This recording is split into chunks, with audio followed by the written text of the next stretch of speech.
Where to? Welcome to the Frostwell system. Also known by designation F2654, the system contains 2 planets, a boring uninhabitable rock, and a glacial ecosystem famous for its exports. Also called Frostwell, this planet hosts one of the most dramatic examples of frostburn in recent history.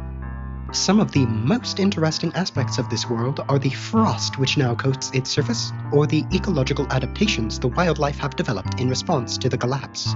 What part of this planet would you like to know more about? The language, easily the most interesting thing about Frostwell, the language of FrogSong. Unlike its now extinct predecessor, this language sports an entirely non-pulmonic phonology. FrogSong Prime, or informally Tad Polish, was a language with a rich prefix-oriented grammar. For biological reasons, the words in the new FrogSong are a tad shorter, but certain patterns persist between incarnations. The race of sentient beings native to Frostwell, known as frost frogs, have a network of antennae, gills, ears, protruding from their necks, which grant sensitive hearing up to a limited form of echolocation. They also have no teeth, no eyes, and due to excessive bioengineering following the planet's frostburn incident, no lungs. Oh, frostburn. Under certain classified conditions, an endothermic chain reaction triggers a permanent transition of oxygen and other atmospheric chemicals into an energy-dense powder known as frost. Something about a catalyst which only forms in extreme cold? Once started, the reaction spreads like frozen fire, consuming breathable air and resulting in a drastic drop in temperature. The last known planet-wide occurrence was on Frostwell, about 60 years ago. As for the frost itself, its most important use is to be refined as a propellant, but some Frostwell fauna have lost their lungs in exchange for an organ which can process frost biologically. In short, these frogs are eating our rocket fuel. FrogSong has 4 categories of phonemes: consonants, whistles, vowels, and pre-vowels. The language has no clicks, since its progenitor didn't. Native FrogSong speakers have no teeth and a narrow mouth, so most rows of the intergalactic phonetic alphabet go unused. Each symbol shown from here on is a mangled analogy rather than a literal representation. The sounds are pronounced thusly.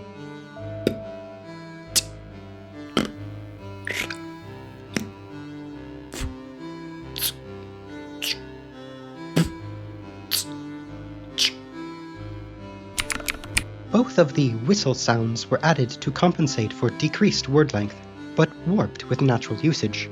They're more interesting historically than phonetically.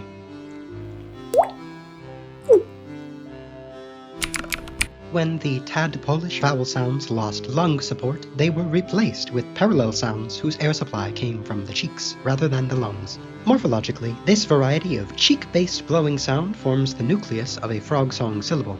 Thus, for FrogSong analysis, a vowel is redefined as a sound created solely from consistent flow of air from the cheek. These are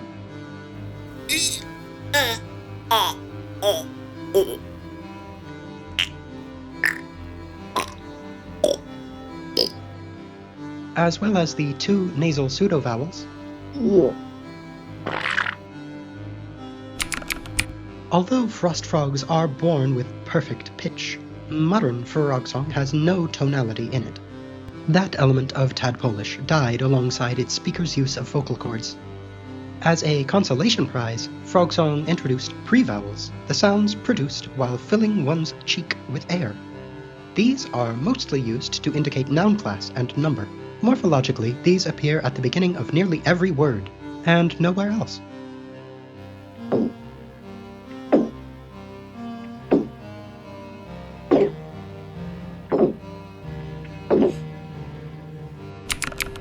There are 2 types of words. The first uses air from the cheeks. Each word's air is collected in the cheeks at the start of that word, expressing a pre-vowel. Then, some number of prefixes modify the root word. Each syllable of this word type optionally begins with a consonant, extends into up to 3 vowels, and optionally end with the alveolar tab. An example is the word for a frog in their own language, which can be expressed. This is a good example of how pre-vowels and noun class must agree. The second word type is much rarer and uses combinations of whistles to form grammatical particles. Initially, these were intended to be purely whistles, but over time, mixed in as native speakers created new slang vocab. My favorite is which means that the clause and its context is over, but the speaker isn't done talking. This contrasts with which indicates the end of a sentence in a 10-4 over and out fashion. A more common example is which enables pronoun usage in a following clause. FrogSong has 3 noun classes. Loud things like animals and machines, quiet things like plants and structures, and silent things like space, sorrow, other abstract nouns, everything not covered by the other 2. Amusingly, this class also includes the FrogSong language itself. A noun's pre-vowel indicates its number and class. The pre-vowel is determined regularly as follows. For loud nouns, the cheek fills from the back of the mouth. Quiet nouns fill from the front. Singular nouns only fill one cheek, plural nouns fill both. The cheeks fill at slightly different times when certain exclusivity conditions apply. For example, several unrelated rocks, or in phrases like, "we hopped down the path," when only talking about yourself and a friend and not the listener. Nouns in the silent class are considered uncountable and use the silent pre-vowel. Some common noun prefixes include which marks an argument of an intransitive verb in a tripartite sense, or more loosely, any subject. Which marks the agent of a transitive verb. Which marks the patient of a transitive verb. Which marks any other arguments after that. With sound combinations like these, 2 vowels made with the same mouth shape but with one labialized, it's common practice to express them simultaneously, one with each cheek. Or, if only one cheek has air, the labialized vowel is sometimes just dropped. When FrogSong lost its tones, pre-vowels necessarily latched onto each of its words. Verbs thus implicitly inherited the requirement for noun classes associated with those pre-vowels. Over the last 60 years, consensus has mostly solidified about what class each verb belongs to. A verb's pre-vowel is determined the same way as a noun's, but using valency in place of number. Verbs in the silent class are considered impersonal, take no arguments, and use the silent pre-vowel.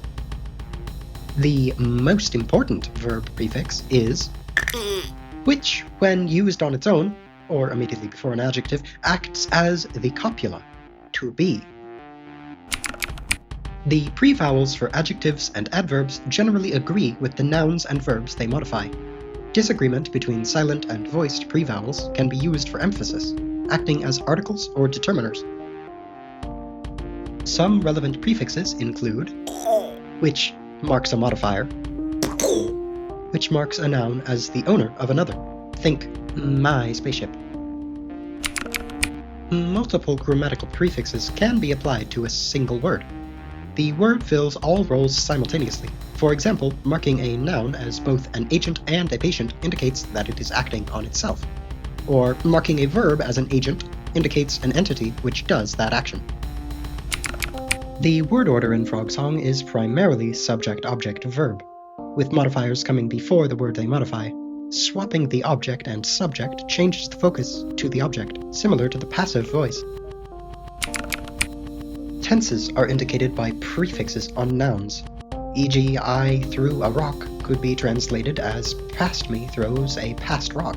If the tenses in a phrase disagree, present me throws a future rock style, this can indicate a wish or a command, or several other possible moods, primarily irrealis, depending on how they combine. Without a tense prefix, the default tense is assumed to be present or recent past. Tad Polish's writing system was based on placing leaves from the once common plant. Reading was done by feeling the leaf patterns in a one-to-one correspondence with the sounds they represented. When both the sounds and the plant went extinct, the writing system was abandoned. After all, why bother writing when you have access to audio recording devices? As an example, here's a poem regarding the Frostburn incident, a famous piece of the language's early history.